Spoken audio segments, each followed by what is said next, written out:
প্রণবেশ, আমরা যেমনটি দেখছিলাম যে সন্ধ্যা ৬টা পর্যন্ত ১৬৬ মিলিমিটার বৃষ্টি হয়েছে চট্টগ্রামে এবং জলাবদ্ধতা অনেক বেশি। তো কোন কোন এলাকার জলাবদ্ধতাটা বেশি এবং রাতে দুর্ভোগের চিত্রটা আপনি সেখানে দেখতে পাচ্ছেন, আমাদেরকে একটু জানাবেন।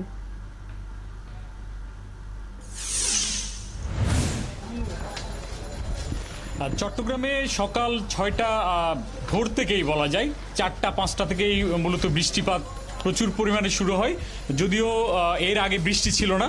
এবং ভোরের এই বৃষ্টিতে ৭টা, ৮টা, ৯টা পর্যন্ত যে বৃষ্টি হয়েছে তাতে চট্টগ্রামের অধিকাংশ নিম্নাঞ্চলে আসলে কোমর পরিমাণ পানির নিচে চলে যায়।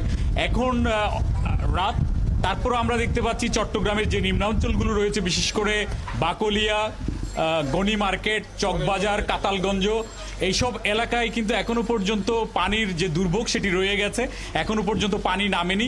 আর সারাদিন যে কোমর পরিমাণ পানি ব্যবসা প্রতিষ্ঠান থেকে শুরু করে বাসাবাড়ি সব জায়গায় প্রবেশ করেছে, বিশেষ করে নিচের যে তলাগুলো রয়েছে বিল্ডিংয়ের, সেগুলোর সবগুলোতে পানি, ফলে মানুষের দুর্ভোগের অন্ত নেই। অনেকের ঘরে চুলো জ্বলেনি, অনেকের ব্যবসা প্রতিষ্ঠান বন্ধ, এখন অনেকেই পানি পরিষ্কার করছেন, অনেকেই এখানে বিভিন্ন মেশিন দিয়ে পানি সরানোর চেষ্টা করছেন। আবার এর মধ্যে আমরা দেখতে পাচ্ছি বিদ্যুৎ চলে গেছে অনেক জায়গায়, ফলে বিদ্যুৎ চলে যাওয়ায় এই ভোগান্তির আর অন্ত নেই। ব্যবসা প্রতিষ্ঠান চলছে পানির মধ্যে ডুবেই, সেখানে তারা অনেক কষ্ট করে ব্যবসা প্রতিষ্ঠানগুলো চালাচ্ছেন। সব মিলে মানুষের যে ভোগান্তি, চট্টগ্রামের জলাবদ্ধতার যে ভোগান্তি, সেটি আসলে শেষ হচ্ছে না।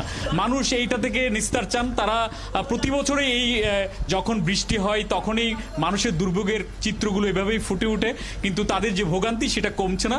মানুষ এখান থেকে মুক্তি চান।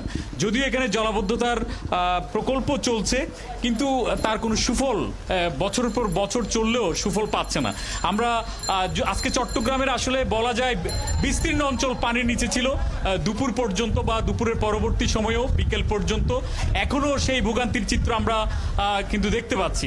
আর জলাবদ্ধতার প্রায় এখানে বিশেষ করে চট্টগ্রাম উন্নয়ন কর্তৃপক্ষ জলাবদ্ধতার নিরসনে তারা কাজ করে যাচ্ছে, কিন্তু এখনো পর্যন্ত যে সুফল পাওয়ার কথা সেটি পাচ্ছে না। ফলে এখানকার চট্টগ্রামবাসীর একটাই দাবি, সেটা হচ্ছে এখন ১৬৬ মিলিমিটার বৃষ্টিপাতেই যদি এই অবস্থা হয়, এখানে কিন্তু চট্টগ্রামে প্রায় ২৫০ কিংবা তারও বেশি বৃষ্টিপাতের একদিনে রেকর্ড রয়েছে। তো সেই হিসেবে ১৬৬ মিলিমিটার, সেটি প্রণবেশ, আপনি যেমনটি বলছিলেন, আসলেই চট্টগ্রামে আমরা দেখছি যে একটু বৃষ্টিতেই মানুষের দুর্ভোগ বাড়ছে। আমরাও চাই যেন প্রশাসন অবশ্যই চট্টগ্রামের জনগণকে এই দুর্যোগ থেকে মুক্তি দিতে সাহায্য করতে পারেন। আসলে এবারের ঘূর্ণিঝড়ের যে প্রকোপটা, আমরা নিজেরাও প্রস্তুত ছিলাম না অতটা। ধন্যবাদ, আপনি খবরাখবর রাখতে থাকুন, আবারও আপনার কাছে আমরা ফিরে আসবো।